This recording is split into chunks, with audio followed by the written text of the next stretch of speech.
Kajian Kitab.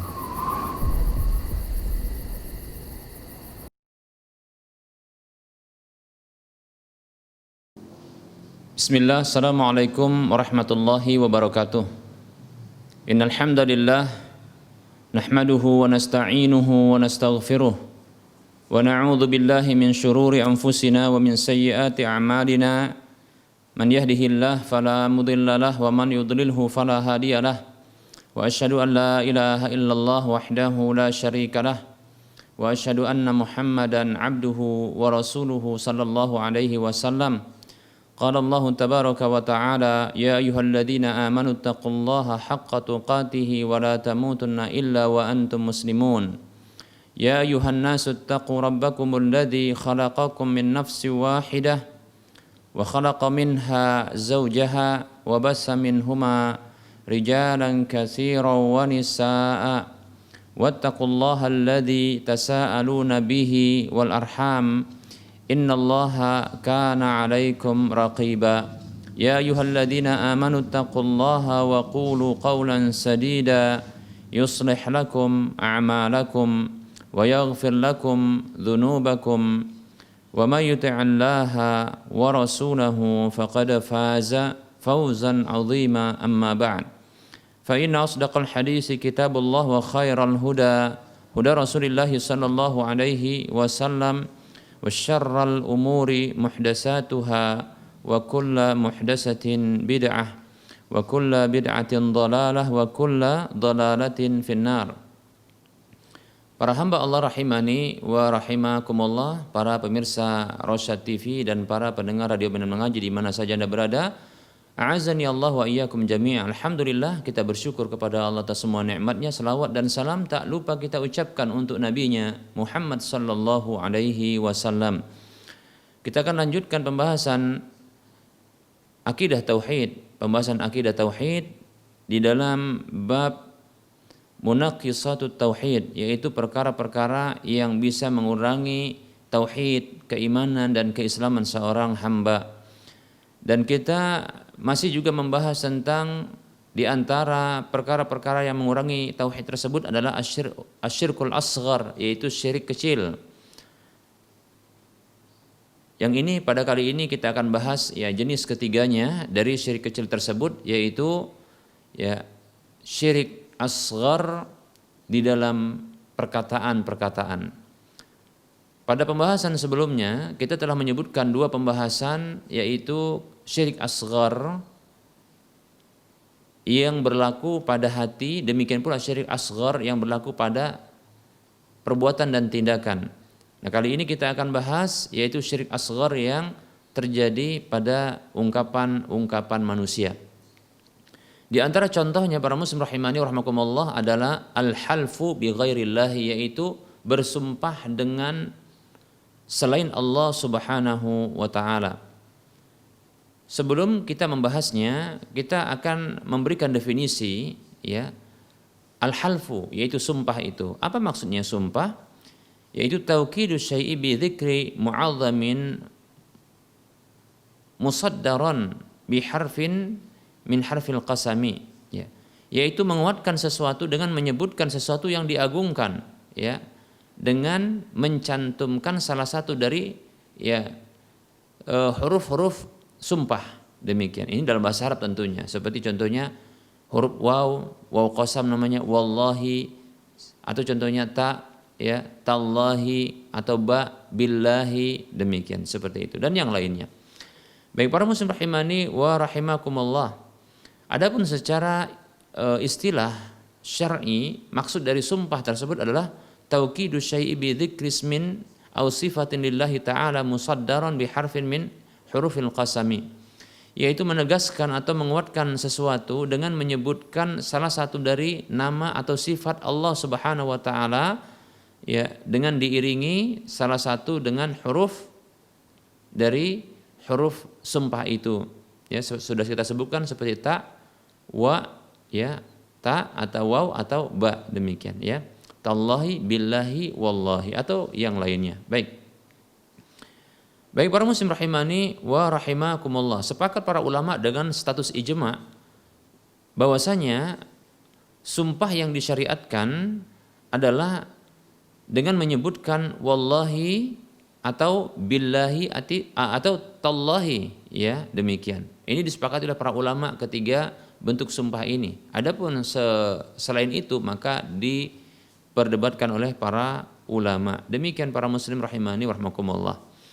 Nah, sumpah ini adalah merupakan salah satu dari ya ibadah yang tidak boleh diarahkan kepada selain Allah Subhanahu wa taala. Oleh karenanya diharamkan ya untuk bersumpah dengan nama selain Allah Subhanahu wa taala. Berdasarkan firman Allah berdasarkan sabda Rasulullah sallallahu alaihi wasallam yang beliau bersabda, "Ala innallaha yanhaakum an tahlifu bi abaikum. Man kana halifan falyahlif billahi wa illa falyasmut." Muttafaqun alaihi, rawahul Bukhari wa Muslim. Nabi kita Muhammad sallallahu alaihi wasallam beliau bersabda, "Ketahuilah sesungguhnya Allah Subhanahu wa taala melarang kalian untuk bersumpah dengan bapak-bapak kalian." Ya. Seperti contohnya ungkapan seseorang mengatakan demi bapakku. Ya. Wa abi kalau dalam bahasa Arab. Ya. Atau demi leluhurku, seperti itu. Maka yang seperti ini ketika dimaksudkan untuk sumpah maka dia diharamkan. Kemudian Rasulullah mengatakan sallallahu alaihi wasallam, "Man kana halifan," dan siapa saja yang ingin bersumpah, falyahlif billahi, maka hendaklah dia bersumpah dengan nama Allah Subhanahu wa taala. Wa illa falyasmut, kalau tidak maka hendaklah dia diam, itu tidak melakukan sumpah tersebut. Ya, jangan melakukan sumpah dengan selain Allah Subhanahu wa taala. Ini hadis riwayat Bukhari dan Muslim. Ya. Baik para muslim rahimani rahimakumullah. Nah, siapa saja yang mereka bersumpah ya dengan selain Allah Subhanahu wa taala, baik itu sesuatu yang diagungkan ya di sisi umat Islam seperti contohnya Ka'bah atau contohnya Nabi Muhammad SAW atau nabi-nabi yang lain. Bahkan disebutkan dengan para nabi, para rasul, demi para nabi contohnya seperti itu, atau demi para rasul, atau malaikat-malaikat yang suci yang mereka ini disucikan oleh Allah Subhanahu wa taala, bahkan didekatkan oleh Allah. Ya, demi para malaikat, atau disebutkan nama malaikat secara khusus. Ya. Dan yang lainnya yang dianggap suci dan ya memiliki kemuliaan di sisi umat Islam, maka sesungguhnya ya sumpah seperti ini dan pelakunya, sumpah ini merupakan bentuk dosa karena bersumpah dengan selain Allah Subhanahu wa taala. Ya, ini merupakan ya dosa. Nah, siapa saja yang melakukan sumpah dengan selain Allah walaupun dengan sesuatu yang diagungkan, maka ketahuilah ini merupakan ya pelakunya telah melakukan sebuah dosa besar.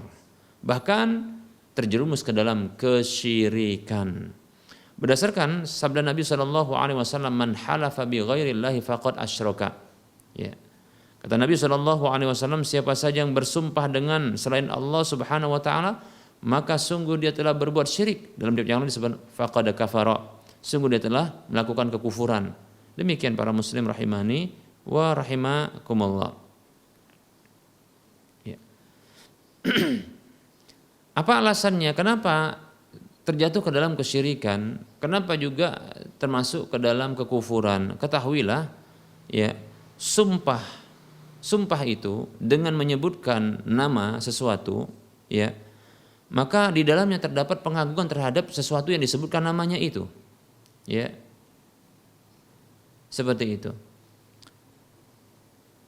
Nah, sesuatu yang diagungkan itu hanyalah Allah Subhanahu wa taala yang berhak untuk diagungkan, karena dialah pemilik keagungan, karena dialah ada zat yang maha agung, demikian seperti itu.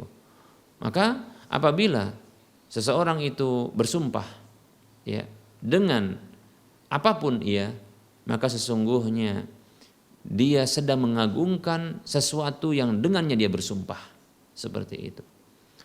Oleh karenanya ya tidak boleh hal ini diarahkan kepada selain Allah Subhanahu wa taala, karena keagungan itu hanya hak Allah, itu hanya milik Allah Subhanahu wa taala. Dialah Al-Azim, zat yang maha agung ya.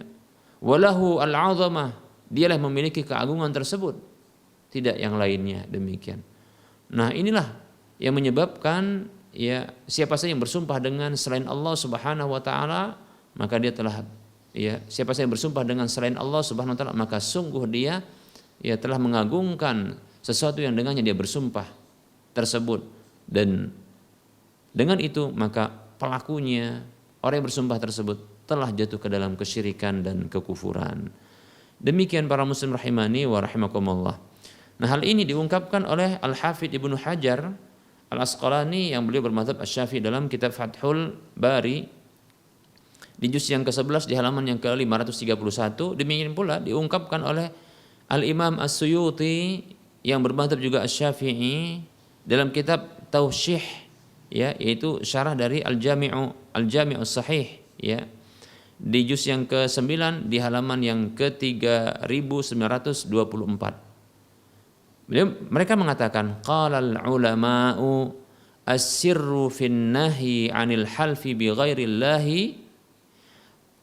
Para ulama mengatakan rahasia di dalam larangan bersumpah dengan selain Allah Subhanahu wa taala, annal halfa bisyai'i yaqtadi ta'dhimahu. Karena bersumpah dengan sesuatu tersebut ya menunjukkan pengagungan terhadapnya. Wal 'azamatu fil haqiqati innama hiya lillahi wahdahu. Dan kemahaagungan hakikatnya hanyalah dia milik Allah semata. Demikian, ya. Berkata ulama yang lain dari mazhab yang lain, yaitu Al-Kasani, ya, yang bermazhab Hanafi, dalam kitab Bada'i'us Sana'i di halaman yang juz yang ketiga di halaman yang ke-8, ketika beliau ya membahas tentang larangan bersumpah dengan selain Allah Subhanahu wa taala. Wa ruwiya anhu annahu qala sallallahu alaihi wasallam man halafa bi ghairillahi faqad asyraka. Diriwayatkan dari Nabi sallallahu alaihi wasallam bahwasanya beliau bersabda, siapa saja yang bersumpah dengan selain Allah Subhanahu wa taala maka sungguh dia telah berbuat syirik. Li'anna, beliau mengatakan, Al-Kasani mengatakan, li'anna hadzal naw'a minal halfi litta'zimil mahlufi. Dikarenakan jenis sumpah seperti ini adalah untuk jenis sumpah yang begini adalah ya fungsinya untuk mengagungkan sesuatu yang dia bersumpah dengannya. Wa hadzal naw'u min at-ta'zimi la yastahiqquhu illa Allahu ta'ala. Nah, pengagungan seperti ini, ya, jenis seperti ini dari pengagungan, maka tidaklah berhak terhadapnya kecuali hanya Allah semata. Demikian para muslim rahimani wa rahimakumullah. Begitu juga ya ada ungkapan dari Al-Imam Asy-Syaukani dalam kitab Nailul Awtar di juz yang ke-9 di halaman yang ke-124. Ya. Beliau mengatakan qala al-ulama'u as-sirru fin nahyi 'anil halfi bi ghairi Allah anna al-halfa bi syai'i yaqtadi ta'dhimahu wal 'azamatu fil haqiqati innama hiya lillahi wahdahu fala yahlifu illa billahi wa dzatihi wa sifatihi wa 'ala dzalika ittafaqal fuqaha'u. Beliau mengatakan para ulama menyatakan rahasia di dalam larangan tentang bersumpah dengan selain Allah Subhanahu wa taala, bahwa bersumpah dengan sesuatu itu menuntut pengagungan terhadap sesuatu tersebut. Sementara kemahaagungan itu pada hakikatnya sesungguhnya ia hanyalah milik Allah semata. Maka tidak boleh bersumpah kecuali dengan Allah, itu dengan nama Allah, dengan zat Allah, dengan sifat Allah. Di atas hal inilah para ulama-ulama fikih semuanya bersepakat. Demikian para muslim rahimani wa rahimakumullah, ya. Nah, ini dia seperti yang kita nyatakan tadi. Baik para muslim rahimani wa rahimakumullah, jadi bersumpah dengan selain Allah Subhanahu wa taala ini merupakan bentuk kesyirikan, namun dengan syirik asghar tentunya. Dengan kondisi apabila orang yang bersumpah tersebut ya dia menggunakan ya lafadz qasam, yaitu lafaz sumpah, bukan yang lainnya. Ya.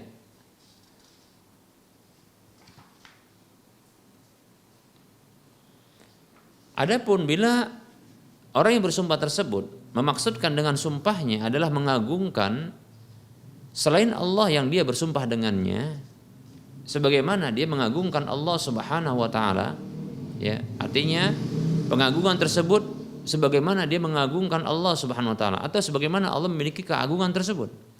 Ya. Yang mereka bersumpah contohnya dengan nama wali-wali atau guru-guru mereka, ya, atau dengan guru-guru, ya, tuan-tuan syekh, tuan guru dan seterusnya, ya, baik masih hidup ataupun telah wafat sang guru tersebut, bahkan ya pengagungan di dalam hati mereka terhadap sang guru ini atau sang syekh ini, ya, ini lebih ketimbang pengagungan terhadap Allah Subhanahu wa taala, maka sesungguhnya ini merupakan bentuk kesyirikan dengan satu syirik akbar. Sumpah seperti ini, ya, bila dengan nama selain Allah Subhanahu wa taala, namun disebutkan mungkin nama-nama yang mereka agungkan, ya, seperti tuan gurunya, ya, syekhnya, wali-wali yang dimuliakan di sisi mereka, demikian, ya. Atau contohnya penunggu tempat keramat yang diagungkan, ya. Yang pengagungan seperti ini kepada orang atau sesuatu yang diagungkan tersebut membuat dia bersumpah dan pengagungan tersebut sama atau melebihi dari pengagungan dia terhadap Allah Subhanahu wa taala, maka yang seperti ini adalah syirik akbar, ya, syirik akbar. Na'udzubillahi min dzalik, ya. Al-Imam An-Nawawi rahimahullahu taala dalam kitab Raudatul Talibin di juz yang ke-6 kalau tidak salah, di juz yang ke-11 di halaman yang ke-6, beliau mengatakan, qala al-ashabu ay asy-syafi'iyyatu falau i'taqada al-halifu fil mahlufi bihi min at-ta'dhimi ma ya'taqiduhu fillahi, ya, kafara, ya. Beliau mengatakan ulama-ulama Syafi'iyah mengatakan maksudnya al-ashab di sini adalah, ya, yaitu para ulama-ulama Syafi'i, ya, ulama-ulama Syafi'i dari mazhab beliau, ya, yaitu mazhab Syafi'i, mengatakan bahwa andaikan orang yang bersumpah tersebut meyakini terkait dengan zat yang dia bersumpah dengannya, ya, yaitu memiliki pengagungan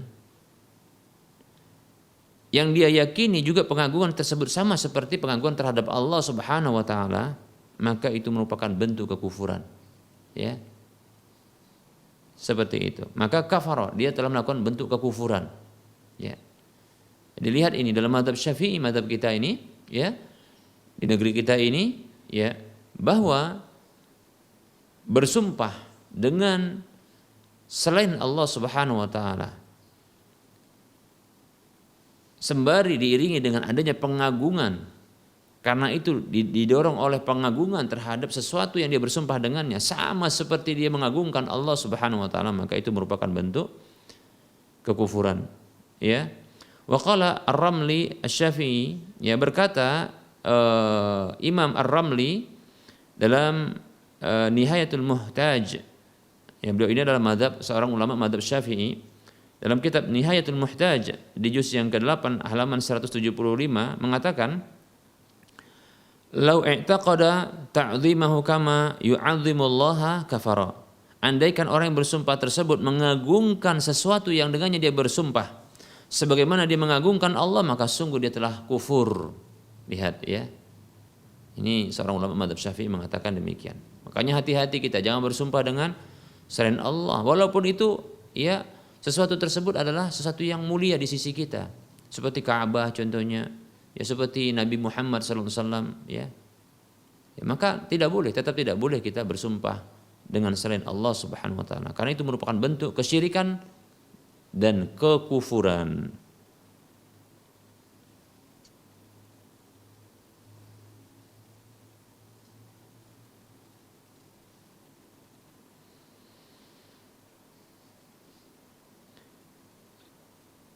Ibnul Imad mengatakan dalam kitab Mu'tiyatu Al-Aman min Hansil Aiman, dari kitab Jami'ur Rumuz, milik dari seorang ulama Qahsatani, ya,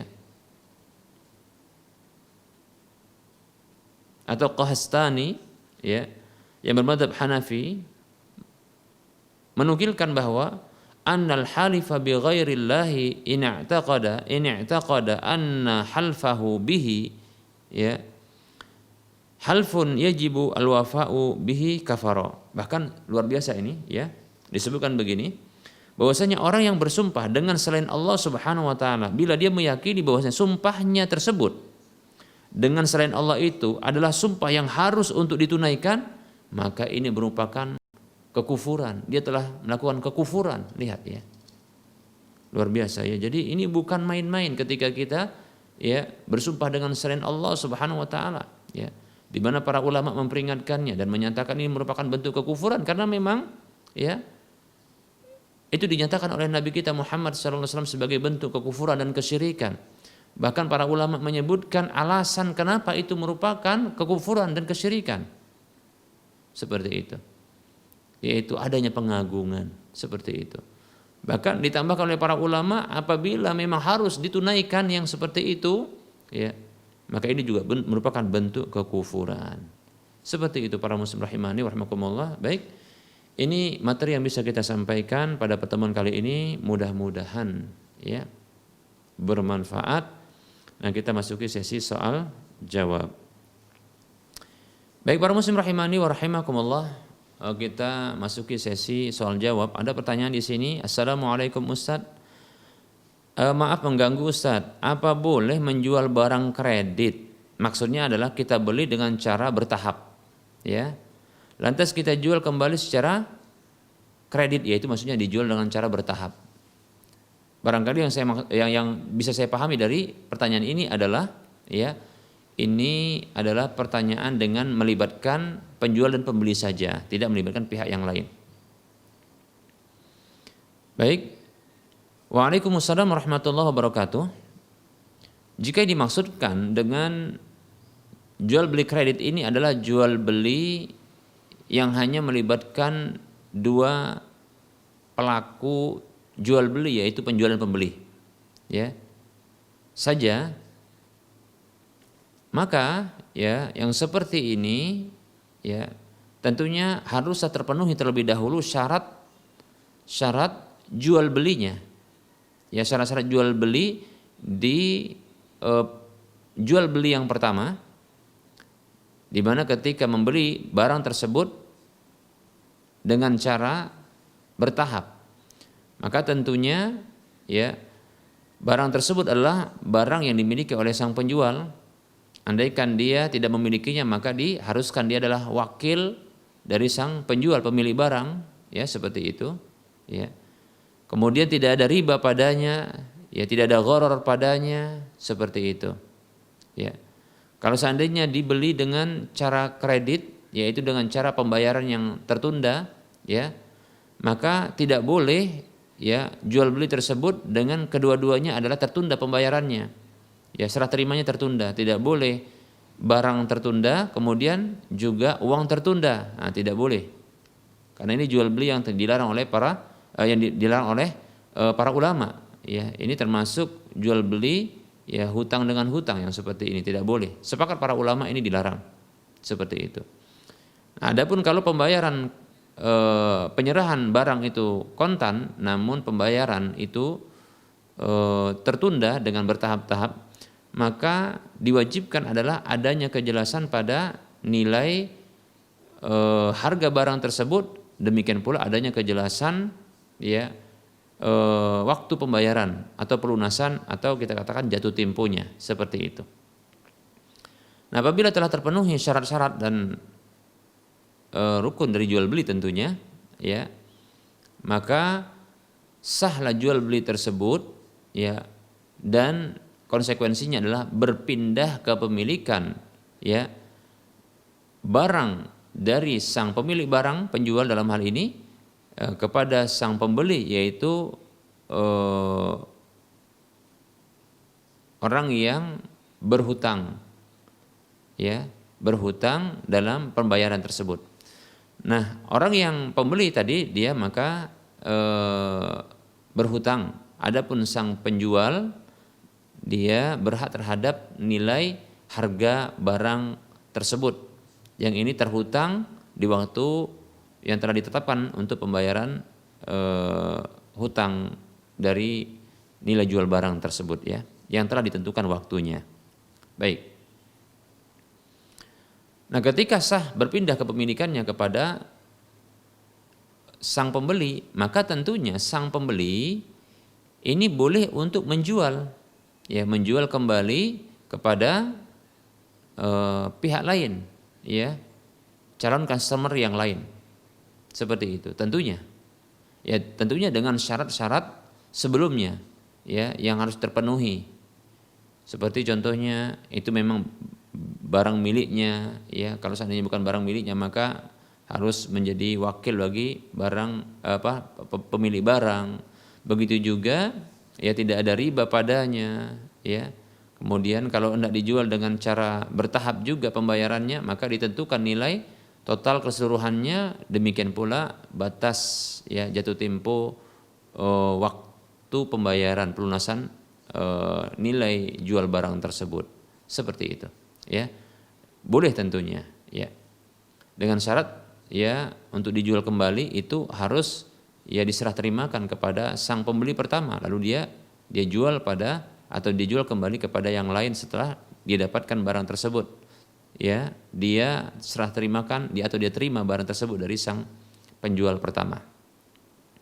Rasulullah sallallahu alaihi wasallam bersabda, "Mani bata'a ta'aman fala yabi'hu hatta yaqbidahu." Siapa saja membeli makanan, Ibnu Abbas mengatakan, aku meyakini atau aku menduga segala sesuatu itu seperti makanan. Artinya kalau begitu, segala sesuatu barang tersebut apabila dibeli, siapa saja membeli segala sesuatu, barang apa saja termasuk makanan, fala yabi'hu, maka janganlah dia jual kembali, kata Rasulullah, ya, hatta yakbidahu, sampai dia serah terimakan. Kalau dia pembeli maka dia menerimanya, kalau dia penjual, ya, maka dia serahkan. Dan juga menerima tentunya dia menerima uang pembayarannya. Kalau belum tunai maka ditentukan waktu pembayarannya, seperti itu, ya. Jadi boleh insyaallah taala bila barang tersebut telah diserah terimakan kepada pembeli, dan pembeli boleh menjualnya, ya. Hanya saja sang pembeli yang pertama ini yang kemudian dia akan menjualnya, dia terhutang barang, terhutang uang, ya, senilai dengan nilai jual dari sebesar nilai jual barang tersebut yang sudah disepakati, demikian pula disepakati, ya, waktu jatuh temponya. Nah, demikian, ya. Boleh dia setelah itu menjualnya. Wallahu ta'ala a'lam, semoga bermanfaat.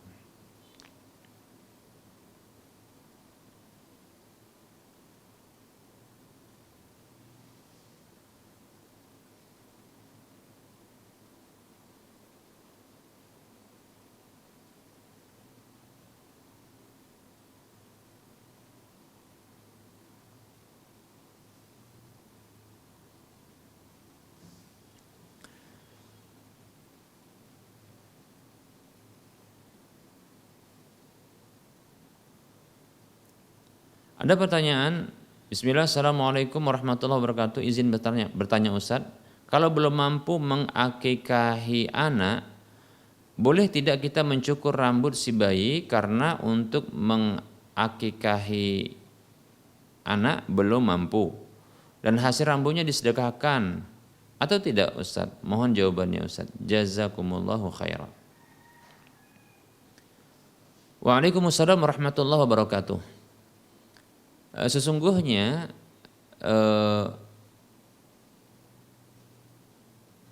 syariat terkait dengan kelahiran bayi, ya, atau sunnah-sunnah Nabi SAW terkait dengan kelahiran bayi, maka ini ada beberapa di antaranya seperti yang dipertanyakan adalah akikah di hari yang ke-7, 14, 21, ya. Kemudian sunnah atau petunjuk Nabi SAW yang terpisah yang lainnya adalah memberi nama, ya. Kemudian yang lainnya lagi yang terpisah adalah mencukur rambut. Kemudian yang terpisah juga adalah, ya, tapi ini kelanjutan dari mencukur rambut, yaitu menimbang, ya, rambut yang telah dicukur tersebut, kemudian bersedekah, ya, senilai beratnya, ya, dengan dinar atau dirham, demikian, ya, dengan dinar atau dirham, seperti itu. Dan ada hal yang lain yang ditanyakan di sini, ada beberapa, yaitu akikah, kemudian mencukur, demikian pula, ya, bersedekah, demikian. Perlu diketahui bahwasanya masing-masing dari petunjuk Nabi SAW ini terkait dengan kelahiran bayi ini adalah petunjuk yang berbeda-beda, ya, atau tindakan yang berbeda-beda. Sehingga ketika tidak mampu untuk melakukan yang satu, maka tidaklah membuat, ya, yang lain itu ditinggalkan, seperti itu. Contohnya seperti akikah, ya, ketika memang tidak mampu maka tidak ada paksaan, demikian, ya, karena ada pendapat di kalangan para ulama yang menyatakan akikah itu wajib, tapi dengan kemampuan, yaitu, ya, bila mampu, tentunya demikian, ya, seperti itu, ya. Maka ketika tidak mampu, maka tidak ada kewajiban ketika itu untuk berakikah. Wallahu ta'ala alam. Kemudian, ya, hal ini tidaklah menghentikan petunjuk Nabi SAW yang lain untuk dilakukan, yaitu seperti memberi nama, ya, begitu juga, ya, mencukur rambut, demikian, ya, mencukur rambut. Seperti itu. Nah, apabila hanya mampu untuk mencukur rambut, maka silakan setelah memberi nama mencukur rambut, ya, maka tidak masalah, ya, tidak terhalang untuk melakukan hal seperti itu, ya. Sebagaimana tidak terhalangnya ketika orang yang tidak mampu mengakikahi anaknya, lantas dia tidak memberikan nama pada anaknya, tidak mungkin, ya. Ya. Apakah anak tersebut, ya, harus diberi nama ketika anak-anak tersebut diakikahi? Jawabannya tidak, karena ini bukanlah satu paket, demikian, ya, bukan satu paket, tapi ini adalah bukan satu kesatuan maksudnya, tapi ini satu paket yang sebenarnya bisa untuk diambil sebagian, ya, dan, ya, ditinggalkan sebagian karena ketidakmampuan, seperti itu, ya. Jadi silakan berikan nama, tentunya, ya, diberikan nama agar anak ini punya nama. Ketika tidak mampu akikah maka tidak masalah, tidak ada dosa bagi orang yang tidak mampu untuk akikah. Kemudian jika mampu untuk mencukur maka silakan mencukur rambut anaknya. Kemudian jika tidak mampu untuk bersedekah dengan hasil cukuran rambut anak tersebut, maka tidak masalah. Namun kalau mampu, maka silakan memilih antara, ya, bersedekah beratnya itu dengan disedekahkan, ya, senilai dengan emas atau perak. Itu memilih. Jika lapang maka dengan emas, kalau agak sempit mungkin ekonominya maka dengan perak, seperti itu. Insya Allah lebih ringan dengan perak. Wallahu ta'ala alam. Jadi bukan sebuah satu kesatuan ini, ya. Ini jadi boleh dengan cara terpisah sesuai dengan kemampuan tentunya, ya. Wallahu ta'ala alam.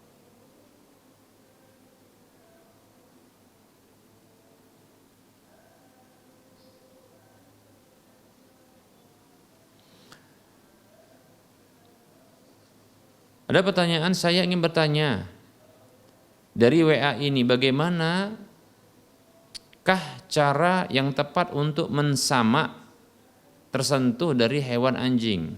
Terima kasih.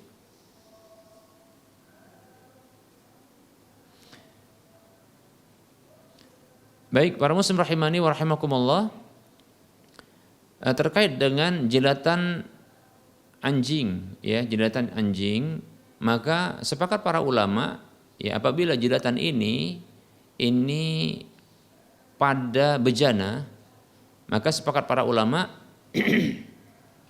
untuk diberlakukan hadis Nabi Shallallahu Alaihi Wasallam yang berbunyi idza walagha fi ina'i ahadikum falyaghsilhu sab'a marratin ulahunna biturab. Ini hadis yang sahih ya, diriwayatkan oleh Imam Muslim kalau tidak salah. Kata Nabi Shallallahu Alaihi Wasallam, ya apabila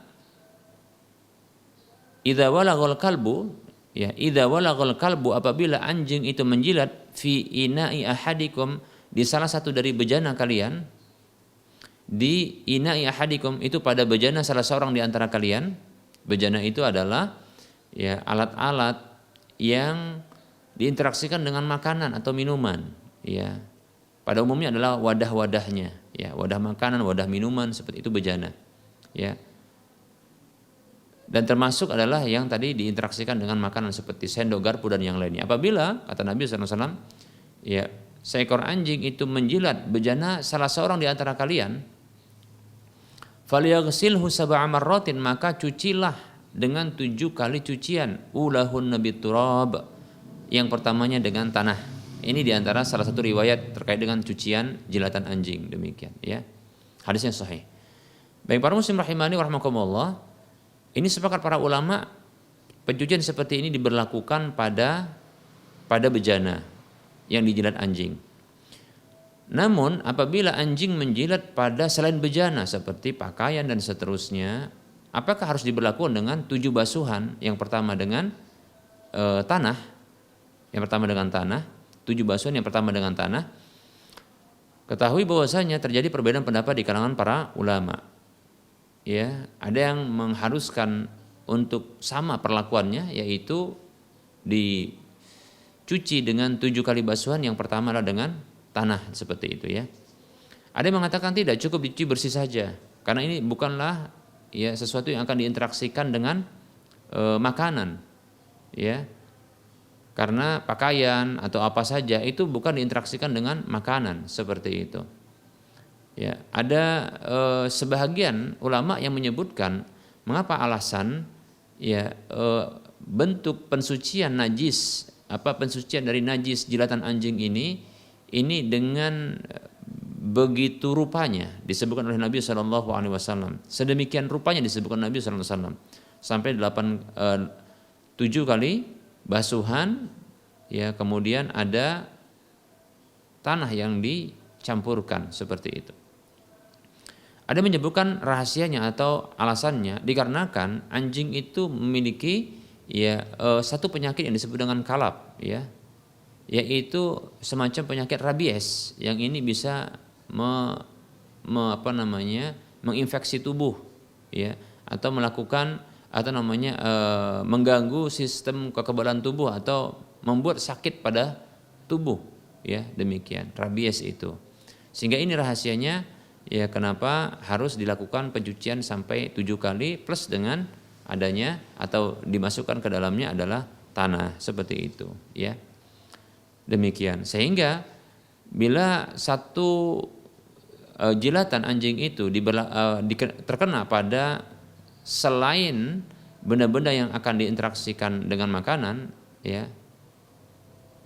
Maksudnya selain benda-benda yang akan diinteraksi makanan itu, ya, jadi bukan diinteraksikan dengan makanan nantinya, maka itu cukup dicuci sampai bersih saja, seperti pakaian dan semisalnya, seperti itu. Adapun bila ya pada benda-benda yang ini akan diinteraksikan dengan makanan atau minuman, maka ada pencucian seperti yang disebutkan dalam hadis, yaitu atau diberlakukan pembersihan, pensucian seperti yang diberlakukan dalam hadis, yaitu dengan 7 kali basuhan, termasuk diantaranya adalah dengan tanah, seperti itu, ya.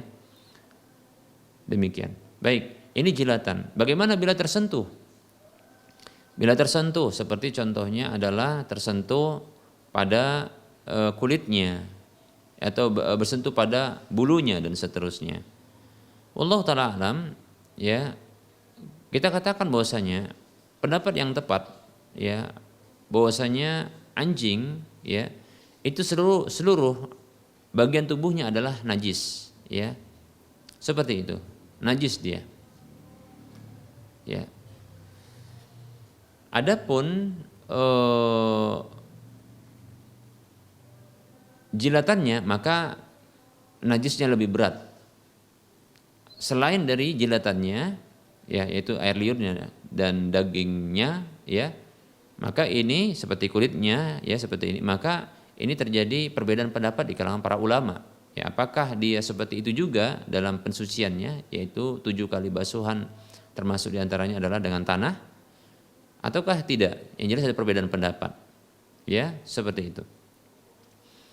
Nah, hanya saja perlu kita ketahui bahwasanya bila contohnya kita bersentuhan dengan seekor anjing, ya, kulit kita dengan bulunya, ya, maka tentunya bila kering, ya, yaitu sama-sama kering persentuhan ini, maka tentunya tidak mengakibatkan perpindahan, ya, tidak mengakibatkan perpindahan, kecuali hanya barangkali debunya seperti itu, ya.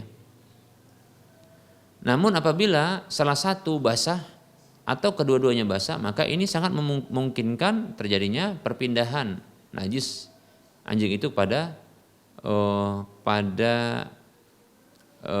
objek yang bersentuhan dengannya, seperti itu. Sehingga ini diharuskan untuk disucikan. Hanya saja bagaimana cara mensucikannya? Nah, di sini ada perbedaan pendapat.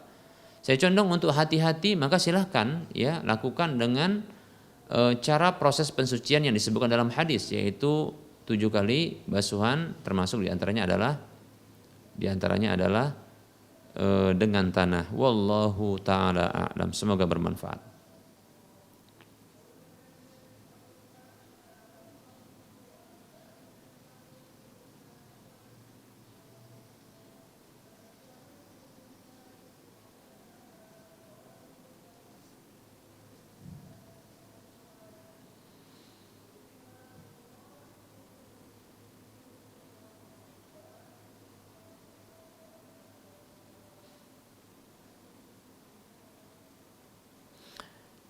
Baik, di sini pertanyaan. Bismillah. Assalamualaikum warahmatullahi wabarakatuh. Semoga Ustadz dan keluarga senantiasa dilindungi oleh Allah Subhanahu wa taala. Maaf Ustadz, saya mau bertanya. Ustadz, bagaimana hukumnya bagi hasil dalam suatu pekerjaan? Karena saya baru masuk kerja dan ternyata gajinya di situ sistemnya bagi hasil, Ustadz. Jadi tergantung omset yang masuk. Dan di situ bagi hasil tiap akhir bulan, serta untuk bagi hasil itu sendiri bagaimana penjelasannya Ustaz? Mohon penjelasannya Ustaz. Syukran. Waalaikumsalam warahmatullahi wabarakatuh. Afwan, baru ini kita jawab, ya. Demikian pula semoga Allah menjaga, ya, Anda beserta dengan keluarga. Baik, ya. Bagi hasil, ya, bagi hasil, sistem bagi hasil atau sistem syarikah, ya, syirkah atau musyarakah dalam Islam. Perlu diketahui bahwasanya, ya, pertama sekali, ya, sistem syarikah ini haruslah dalam usaha yang halal tentunya, ya. Kemudian yang kedua adalah, ya, setiap pemodal itu wajib untuk menanggung kerugian, baik itu pemodal tunggal maupun pemodal patungan, ya. Setiap pemodal itu wajib menanggung kerugian yang bersifat alami, yang disebut juga dengan force majeure, ya. Kerugian yang bersifat alami maka itu wajib ditanggung oleh setiap pemodal sebesar dengan modal yang disertakan. Bila modalnya tunggal, maksudnya dia pemodal tunggal, maka dia menanggung keseluruhannya. Bila dia modal patungan, maka sebesar modal yang disertakan, ya, sebesar itu pula dia menanggung kerugian yang terjadi yang bersifat alami. Demikian. Kemudian yang kedua, penentuan keuntungan harus berdasarkan persentase atau prosentase, ya, nisbah, ya, seperti itu. Dan itu dikembalikan kepada kerelaan masing-masing, ya, seperti itu. Seperti contohnya 30%, 70%, ya, 30% untuk pemodal, 70% untuk pengelola, demikian, ya. Atau 40%, 60%, 40% pemodal, 60% pengelola, atau 50%, 50% dan seterusnya. Ya, tetap saja tapi dia, ya, ini berasal dari hasil bersih, keuntungan bersih setelah dikurangi biaya operasional, seperti itu. Ya. Sehingga dari sini tidak boleh untuk ditetapkan keuntungan yang bersifat flat, ya, yaitu dengan nilai tertentu yang dia ini sifatnya stagnan, tidak berubah-ubah. Contohnya seseorang mengatakan, keuntungan saya ya dari usaha ini adalah contohnya 2 juta, maka ini tidak boleh seperti itu ya. Baik ya. Itu baik bagi para pemodal maupun para pengusaha, ya. Namun kalau atau pengelola, bila pengelola mengatakan saya dapat sekian, ya, contohnya saya ingin dapat 5 juta, maka hal ini bisa dijadikan sebagai gaji. Namun dia tidak berhak terhadap bagi hasilnya, demikian, seperti itu ya. Namun kalau dia mendapatkan gaji sekaligus ya bagi hasilnya nantinya, maka di sini tidak boleh, ini terlarang seperti itu ya. Baik ya, barangkali ini yang bisa kita sampaikan ya. Ini diantara hal-hal yang butuh untuk diperhatikan, mudah-mudahan bermanfaat. Dikarenakan sudah masuk waktu sholat zuhur untuk wilayah Medan dan sekitarnya, kita cukupkan untuk kajian pada pertemuan hari ini. Mohon maaf atas segala kekurangan dan kesalahan. Kebenaran datang dari Allah Subhanahu wa taala, kesalahan datang dari saya pribadi dan bisikan syaitan. Kepada Allah saya mohon ampun, kepada para pemirsa dan para pendengar sekalian saya mohon maaf. Wassallallahu ala Muhammad wa ala alihi wa washabihi ajma'in. Subhanakallahumma wa bihamdika asyhadu an la ilaha illa anta astaghfiruka wa atubu ilaika walhamdulillahi rabbil alamin. Wassalamualaikum warahmatullahi wabarakatuh.